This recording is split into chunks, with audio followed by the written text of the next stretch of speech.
আৰু অসমীয়া ভাষাটোৰ ক্ষেত্ৰত কথা ক'বলৈ গ'লে ইমান ভাল লাগে, ইমান আপোন লাগে যে ভাষাটোৰ সঁচাকৈ আমাৰ ইমান শুৱলা, ইমান শুৱনি।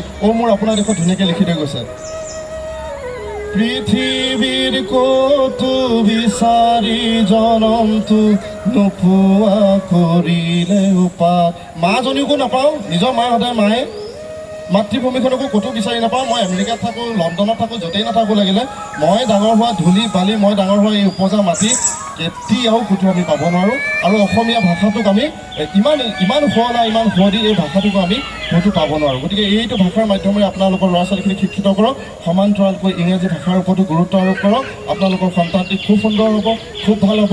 ইয়াৰ সমান্তৰালকৈ আৰু এটা কথা কৈ থৈ যাবলৈ আপোনালোকক মন গৈছে যে সদায় ল'ৰা ছোৱালীক কেতিয়াও নোৱাৰোঁ, নোৱাৰিবা, নকৰিবা এই শব্দবিলাকৰ পৰা আপোনালোকে আঁতৰত থাকক।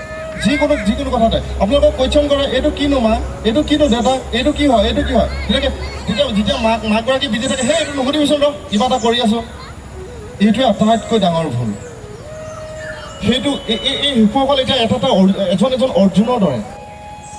সেই মহাভাৰত, সেই শ্ৰীকৃষ্ণ যে অনুসন্ধিষ্ট মন এটা আছে যে মহাভাৰতত যে অৰ্জুনে সুধি থাকে যে শ্ৰীকৃষ্ণক কৰজোৰ কৰি কয় যে এইটো কি হয়, এইটো কি হয়, এইটো কিয় হ'ল, মই কেনেকৈ যুঁজিম, মই কেনেকৈ, সেই অনুসন্ধিষ্ট মনটো ইহঁতি লৈ আছে, এই কণ শিশুসকলে লৈ আছে। তেওঁলোকে জানিবলৈ ইচ্ছা কৰে, সেই জনাৰ প্ৰক্ৰিয়াটোত কিন্তু আপোনালোকে কেতিয়াও বাধা নিদিব। কিবা এটা সুধিলে আপোনালোকে সিমানেই গুৰুত্ব দিব, ইমানেই গুৰুত্ব দিব যাতে সি চব কথা জানিব পাৰে। গতিকে এই অনুসন্ধিষ্ট মনটোক আপোনালোকে মই কৰজোৰ কৰি গৈছোঁ, মাৰি নেপেলাব কেতিয়াও। কিবা সুধিলে একদম গুৰুত্ব সহকাৰে আপোনালোকে তাহাঁতক শিকাবলৈ চেষ্টা কৰিব, জনাবলৈ চেষ্টা কৰিব। যদি নাজানে আপোনালোকে জানি বুজি শিকাবলৈ চেষ্টা কৰিব। কিন্তু এইটো কি হয় বুলি সোধাৰ লগে লগে আপোনালোকে কেতিয়াও খং নকৰিব আৰু পজিটিভ ভাইব্ৰেশ্যন এটা ক্ৰিয়েট কৰি ৰাখিব। আমি চাবচোন, যিমানে বেলেগৰ কথা বেয়াকৈ ক'ম, যিমানে বেলেগৰ কথা বেয়াকৈ ভাবিম, আমুক ল'ৰাটো বেয়া, আমুক ল'ৰাটো পৰীক্ষাত 0 পালে, কিবা পালে, সদ্যহতে আমাৰ ঘৰবিলাকত আলোচনা হয়। আমুকৰ ল'ৰাটোৱে এবাৰ পৰীক্ষাত ফেইল কৰিলে দেই, আমুকৰ ল'ৰাটোৱে এবাৰ 0 পালে। সেইবিলাক আলোচনা আপোনালোকে কেতিয়াও কোনো কাৰণতে ঘৰত নকৰিব। এইটোৱেই ক'ব যে সি যদি আপোনাৰ সন্তানে গম পাইছে যে তাৰ বেয়া হৈছে, সি কিন্তু নেক্সট টাইম ভাল কৰিব, সি পঢ়াত বিৰাট ভাল। সি পঢ়াত বেয়া বুলি কোৱাতকৈ সি পঢ়াত ভাল বুলি কোৱাত কোনো আপত্তি নাই। ভাল বুলি কৈ থাকোঁতে এদিন কেনেকৈ ভাল হৈ গুচি যাব আপোনালোকে ক'বগৈ নোৱাৰিব। ষ্টিফেন হকিংছ নামৰ এজন বিজ্ঞানী আছিলে, যিজন বিজ্ঞানী সৰুতে তেখেতে ধৰি লওক পংগু হৈ গৈছিলে, কথা ক'ব পৰা নাছিলে, খোজকাঢ়িব পৰা নাছিলে, একোৱেই কৰিব পৰা নাছিলে। ডক্টৰে কৈ দিলে তেওঁ আৰু কেইদিনমান জীয়াই থাকিব, তাৰপিছতে ঢুকাই যাব, ডক্টৰে কৈ দিলে।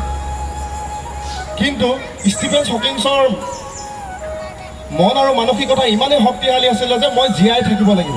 তেওঁ খোজকাঢ়িব পৰা নাছিলে, লিখিব পৰা নাছিলে, ক'ব পৰা নাছিলে।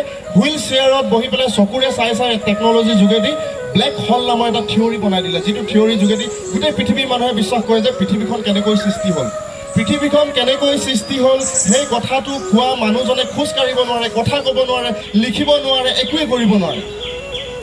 তেতিয়াহ'লে আমাৰ কণমানিহঁতে কিয় নোৱাৰিব? নোৱাৰাৰ কাৰণ একো নাই। আজি সি পঢ়িব পৰা নাই, আজি সি শূন্য পাইছে, কালিলৈ চাব এনেকুৱা এটা দিশত এনেকৈ আগবাঢ়ি গুচি যাব যে আপুনি ক'বই নোৱাৰিব, ভাবিবই নোৱাৰিব।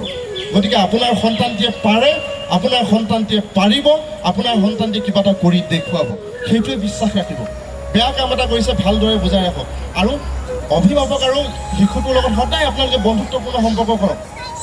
আপোনালোকে ভাবে ল'ৰাটোৱে বেয়া কাম এটা কৰিলে গালি পাৰিলোঁ, দুচাত দিলোঁ, কাইলৈৰ পৰা নকৰে, 2 চাত দি দিলোঁ আৰু নাই কৰা, কিন্তু সি মনে মনে কৰি থাকিব, কিন্তু আপোনাক নক'ব। বেয়া কাম এটা কৰিছে আপোনালোকে ভালকৈ বুজাই মেলি যদি আপোনালোকে লয়, পিছদিনাখনি বেয়া কাম এটা কৰিলে ঘৰত ক'বগৈ, দেউতা মই এইটো কৰিলোঁ, মা মই এইটো কৰিলোঁ। যদি মাৰি মেলি আপোনালোকে তাক ঠিক কৰিবলৈ বিচাৰে, তেতিয়াহ'লে যদি বেয়া কাম এটা কৰিছে আৰু নেক্সট টাইম সি আৰু আপোনাক নকয় কিয় মই বেয়া কাম কৰিছোঁ। গতিকে বন্ধুত্বপূৰ্ণ সম্পৰ্কৰে আপোনালোকৰ সন্তানটি ডাঙৰ দীঘল কৰক, ভাল কৰক। আৰু চুপহী গগৈ সৰণি জাতীয় বিদ্যালয়, মোৰ আশা আছে, বিশ্বাস আছে, এই সন্তানসকলক আগবঢ়াই নিব, ভাল কৰিব, ভালেই হ'ব।